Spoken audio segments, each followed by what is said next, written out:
তোমরা সবাই কেমন আছো? আশা করছি খুব ভালো আছো। চলো আজকে তোমাদের সাথে নতুন একটা রেসিপি নিয়ে চলে এসেছি। দেখো আমি কিন্তু আজকে চিকেনের লাল লাল ঝোল করে তোমাদের সাথে শেয়ার করব।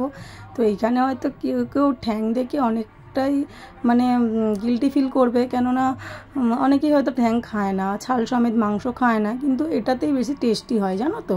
যে সব ছালের মধ্যে দেখবে মাংসর মধ্যে দেখবে ছাল দেওয়া মাংসগুলো হয় না, তো খুব ভালো লাগে, টেস্টি হয় খুব। তো চলো তোমাদের সাথে গল্প করতে করতে দেখো আমি দিয়ে দিয়েছি নুন, হলুদ, জিরে গুঁড়ো আর টক দই। প্রথমে একটু টক দই দিয়েছি, তারপরে যে টক দইটা ফেটিয়ে রেখেছিলাম সেই টক দইটাও দিয়ে দিয়েছি। দিয়ে দেখো আমি সুন্দর করে মেখে নিয়েছি। চলো এবারে আমি একটু আমার স্পেশাল মশলাটা করে নিই। এইখানে কিন্তু আমি জিরে, ধনে আর তেজপাতা অ্যাড করেছিলাম, যেটা আমি ক্লিপটা তোমাদের সাথে নিতে পারিনি। তো সেটা আমি লাস্টেই গরম করে তুলে রেখেছি, আর এটাকে একটু আগেই তুলে রেখেছিলাম, কেন মনে ছিল না গো ওটা ক্লিপটা নেওয়ার কথা। তো যাই হোক, দেখো আমি কিন্তু আমার স্পেশাল মশলাটাকে রেডি করে নিচ্ছি। খুব বেশি পোড়াবো না, হালকা একটু গরম করে নেবো, একটা সুন্দর স্মেল আসা পর্যন্ত। এবারে আমার তেলও গরম হয়ে গেছে, দেখতেই পাচ্ছ। তো তেলের মধ্যে দিয়ে দিচ্ছি তোমার আলুগুলো আমি সুন্দরভাবে ভেজে নেবো, লাল লাল করে আলুগুলো আমি ভেজে দিচ্ছি। তো তোমরা দেখতেই পাচ্ছ আলুগুলো দিয়ে দিয়েছি। তো কে কেমনভাবে চিকেনের ঝোলটা ভালোবাসো খেতে, তো কমেন্টে জানাতে পারো। তো আমরা এরকমভাবেই ভালোবাসি, সেই জন্য তোমাদের সাথে একটু শেয়ার করলাম। তো দেখো আমি আলুগুলো ভাজা হয়ে গেছে লাল লাল করে, এইবারে আমি তুলে নেবো। চিকেনের জন্য এই যথেষ্ট, এর থেকে বেশি ভাজার দরকার নেই। তো জিরে তেজপাতা আমি ফোড়ন দিয়ে দিয়েছি। ফোড়নে কিন্তু অনেকে দেয় না জিরে, আমি কিন্তু অ্যাড করি, আমার ভালো লাগে দিলে। তো যাই হোক, একটু জিরে তেজপাতাটা আমি অ্যাড করে দিয়েছি। এরপরে দিয়ে দেবো আমি কোচানো পেঁয়াজ। দেখতেই পাচ্ছ আমি কুচিয়ে রাখা পেঁয়াজগুলো অ্যাড করে দিয়েছি। পেঁয়াজটাকে আমি সুন্দরভাবে ভেজে নেব। এর মধ্যে আমি অল্প একটু নুন অ্যাড করব, কেননা নুনটা দিলে না দেখবে প্রত্যেকটা জিনিসেই দেখবে নুন দিয়ে ভাজা করলে না তাড়াতাড়ি কিন্তু জিনিসটা নরম হয়ে যায়। দেখতে পাচ্ছ আমি নুনটা দিয়ে ভেজেছি, কিন্তু আমার খুব তাড়াতাড়ি ভাজা হয়ে গেছে। এরপরে আমি একে একে সব কিছু অ্যাড করব।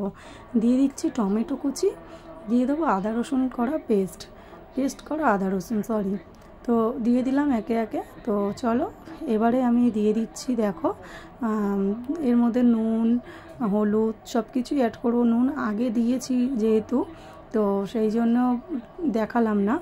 আর তো হলুদটা দেখো অ্যাড করেছি। এবার সুন্দরভাবে মশলাটাকে আমি কষিয়ে নেবো। এর মধ্যে অল্প একটু জল দেবো জানো তো, যাতে না মশলাটা লেগে যায়।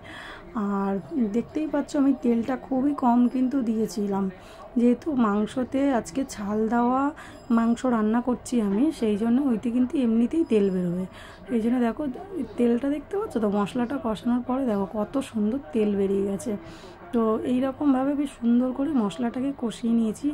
তো কষিয়ে নেওয়ার পরে এবারে আমি দিয়ে দেবো চিকেনটা। কতটা জল বেরিয়েছে দেখো গাইস। এর মধ্যে আমি আর জল অ্যাড করব না, আমি এই জলটা দিয়েই কষাবো মাংসটাকে সুন্দর করে। তারপরে যখন ঝোল দেওয়ার হবে তখন আমি জল দেবো, ঠিক আছে। এবার আমি ঢাকা দিয়ে কিন্তু মাংসটা করার চেষ্টা করেছি। এবারে দেখো আমি কাঁচা লঙ্কা দিয়ে দিয়েছি, গুঁড়ো লঙ্কাটাও দেবো। তো কাঁচা লঙ্কা দিয়েই আজকের আমি তরকারিটা বেশিরভাগটা করেছি। তো গুঁড়ো লঙ্কাটাও দিয়েছি, দেখতেই পাচ্ছ কালারটা আসার জন্য। তো দেওয়ার পরে চলো এবারে ভালো করে আবার কষিয়ে নেবো। তো আমি ঢাকা দিয়ে কষিয়েছি খুব সুন্দরভাবে, কিন্তু দেখো কত জল উঠে গেছে। তো অনেকক্ষণ কষানোর পরে এরকম জলটা কমে এসছে, সেই জন্য আমি আলুটাকে অ্যাড করলাম। তো আলুটা দিয়ে এবারে ভালোভাবে আমি কষাবো। তো চলো সুন্দর করে কষিয়ে নিই। দেখো কালারটা দেখো গাইস, মানে জলটা যতটা শুকনো হবে, কষানোটা যতটা হয়ে যাবে না পুরোটা, তো ততটাই কিন্তু কালারটা চেঞ্জ হতে থাকবে। দারুণ একটা স্মেল বেরিয়েছিল আর তেলও ছেড়ে দিয়েছিল, দেখতেই পাচ্ছে। এরপরে আমরা কিন্তু জল অ্যাড করে দিলাম। তো জল অ্যাড করে দিয়েছি, অল্প একটু জল দেবো, বেশি মানে ঝোল করবো না। তো সেই জন্য জলটা দেখতেই পাচ্ছ, দেখো ঝোলটা কিন্তু আমার ফুটে গেছে, নামানোর সময় হয়ে এসছে। এরপরে আমার স্পেশাল গরম মশলাটা আমি অ্যাড করে দিলাম।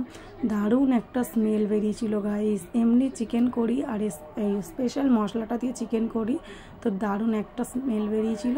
তো চলো আমার চিকেনের ফাইনাল লুকটা এবারে তোমাদেরকে দেখাই। তো দেখতেই পাচ্ছ, ভিডিওটা যদি ভালো লেগে থাকে লাইক কমেন্ট শেয়ার। চলো আজকের মতো টাটা, বাই বাই।